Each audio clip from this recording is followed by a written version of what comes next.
Peggy 18.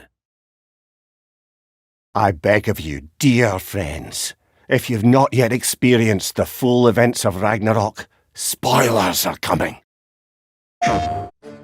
Vanaheim is a very large realm, but it was the most ambitious realm I think the studio's ever tackled. We wanted to do so much, and we did so much, and somehow we pulled it off.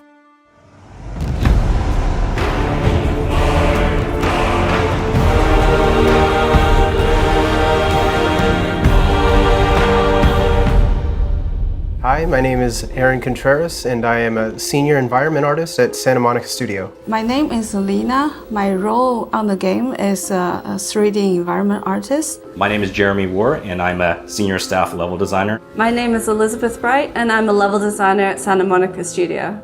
Hi, my name is Christopher Lloyd, and I'm the lead visual effects artist. My name is Carol Williams. I am the level design producer on God of War Ragnarök. As a level design producer, I help create the world that you see in the games. We work very closely with the environment artists, VFX artists, lighters to really bring the world together. My role as a level designer, I get to create a lot of the really interesting and different gameplay spaces that the player gets to play through. Level designer will create the map already with some very simple environment. Our job is to make it pretty and make it real. So my role as a visual effects artist, if you made a cake, we would be the frosting. So we add the art on top of other art. For example, Kratos' blades, we do the fire on them. If there's weather, snow, magic, that's all visual effects.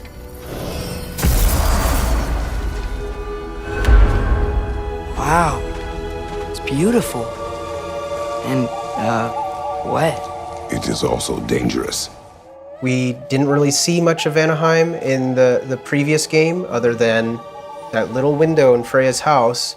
So what we did was we took that little window and we just really expanded that, and we almost kind of turned that into like multiple different biomes all within one realm. You know, you've got the jungles, you've got the savannas, you've got these ruins, you've got caves, you've got kind of like swampy areas.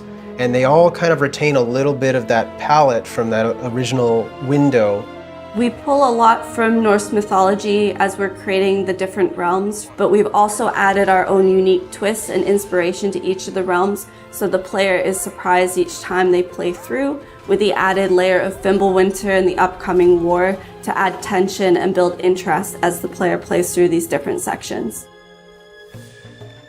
Vanaheim had very little kind of actual written mythology, but in our own kind of story, we've implemented the story of Skull and Hati and kind of the idea of the moon and the sun and other characters such as Freyr. Those were some physical, mythological elements that we could use to put into the environment to really help tell the player and anyone that's kind of paying attention, like, okay, this is Vanaheim. Pretty much it originated from the concept art and the storyboards that the artists created in terms of coming up with unique visions for what a Vanaheim jungle could look like. So pieces showing sort of the thick jungle, the canopy. From those sort of visual cues, we basically lay out the player's journey through Vanaheim as it adheres to the narrative direction.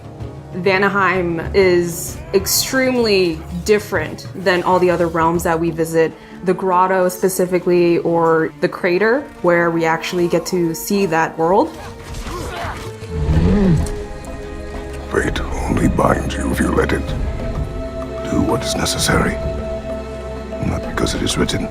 Vanaheim is very unique. Typically, a level would have like one main state where that state sort of determines the look and how things behave. For Vanaheim, the realm features a time of day cycle. So what that means is that all areas of the level, except for a small few, every area has two different states that are fully functional and determine, their behavior. Implementing the day-night cycle kind of meant like, okay, what can we do with the plants? Can we make plants animate, or can we have a scene where you're there during the daytime, then you come back later and it's drastically different? We have to make effects for the daytime and the nighttime, so that way they read on both levels. So in the daytime, it's a lot more subtle, but everything still reads well and feels natural. At night, we want, effects to kind of glow. You'll notice some plants will start having some nighttime glowing feel. There's certain foliage or plant life that would be active. Different wildlife could be active. Enemies that the player may fight are tied to the time of day. And the way that Vanaheim is set up, the level can transition from one state to the other at a moment's notice. And that's particularly important once the player gets control of the time of day later on in the game, where they can pretty much change it at their discretion. It was a very challenging under the hood to get all these parts to work correctly. Yeah, it was a very satisfying challenge to accomplish. I don't know if you've ever been in a jungle before, but it gets pretty disorienting. So, whether it be day or night, you'll just get lost. And that's something that we've had to figure out how to help players get the direction they need. And again, adding the layer of the day versus night made it even extra challenging. My priority, other than to make things beautiful and realistic, I also focus on how to make plays memorable, so it's not feel generic or repetitive, or for player to get lost easily. I would, let's say, put a very weird shaped rock on the side of the road, and so when player passes by, they will be like, oh, I remember that rock. Or put a massive root that comes out from the ground, and that will have some impact to player. What we can do to help the player is kind of guide them through kind of environmental storytelling. We're also thinking about what other kind of elements can we put in there that kind of remind the player of the story, or of things that have happened, or maybe are foreshadowing things that are going to happen. If there's an enemy coming up that you've never encountered before, maybe there's some bones or some footprints on the ground or scratch marks, something to kind of indicate, something's coming that you weren't expecting. Our environment team is amazing, so we just get to sprinkle in effects everywhere, and especially for Vanaheim, where it's such a new and jungly place, you get to really put in cool little insects and different type of things in the air, and I think the team really did well at bringing that to life. Just in general, Vanaheim is just one of those realms that people haven't seen yet, so I'm just kind of excited for people to go through there for the first time and just explore, because there's a lot in Vanaheim. We're here. You live in a tree? Not in it. Below it. Hemele! Look! Having worked on the previous God of War game, on Freya's house and the forest and kind of the surrounding areas, I did spend a lot of time getting to know Freya's character, and on this game I did get to spend a lot of time with her there as well. So seeing her evolve from this character who is this humble, kind of secretive witch just living in the forest very peacefully, and then has her life kind of disrupted. You must be better than this.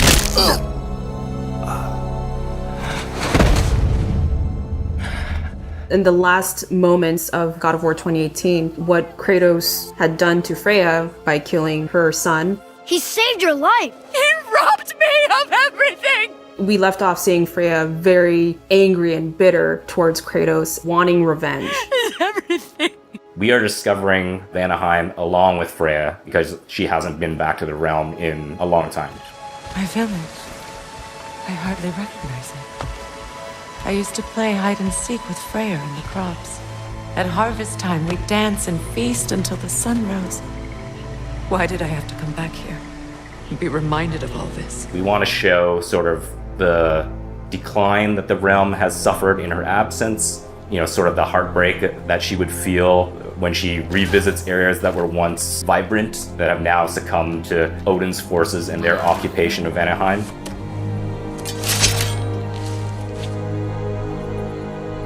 You are not the one who needs to die. Just in the environment art alone, you can see this realm used to be something much greater. Freya used to be someone much greater. She used to be a queen, but that's all but forgotten now. All you see are these strewn bits of stone and metal and everything just intertwined with the jungle environment. We want to sort of visually tell that story and sort of communicate that kind of pain that maybe she would feel on discovering, the destruction. But I think there's also a bit of like a redemption as well in terms of her finally coming back and trying to reclaim what was once under her rule, and then sort of showing some hope for the future in terms of her starting to mount a resistance against Odin.